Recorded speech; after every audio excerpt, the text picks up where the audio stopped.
धरण नाही, कॅनल नाही, पाईपलाईन नाही, म्हणजे ज्या गावाला ओढं पण नाही त्या गावाला जर हे अख्खं काम झालं, 2000 एकर क्षेत्रावर 2000 शोषखड्डे, 4 महिन्यात एक थेंबही बाजूला जाणार नाही, पूर्ण जमिनीत पाणी मुरल्या जाईल, प्रचंड पाणी पातळी वाढेल, ते गाव आज 12 महिने बागायतदार झाले.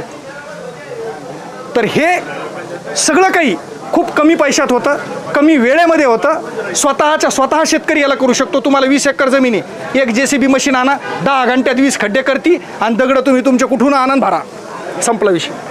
गाव जर एकत्र आलं आणि JCB मशीन जर सगळ्यांनी लावली तर म्हणजे आतापर्यंत आपण पाहिलेलं आहे, पाणी फाउंडेशनच्या कामाला पोकलँडला 10-10 लाख रुपये बिलं गेलेत, बरोबर आहे. 5 लाखामध्ये 2500 एकरचं क्षेत्र आम्ही कंप्लीट करतो, 5 लाखात. हे आम्ही करून दाखवलं इथं. आज 181 गावाला पाणीदार केलंय. मग हे आमच्या समोर मित्र आहेत, आपली शेती आपली प्रयोगशाळा, ज्यांचे व्हिडिओ तुम्ही पाहता, ज्यांनी माझ्या मुलाखती घेतल्या, दीपक बुनगे म्हणून. आणि चला सगळ्याला राम राम, जय गुरुदेव. माझं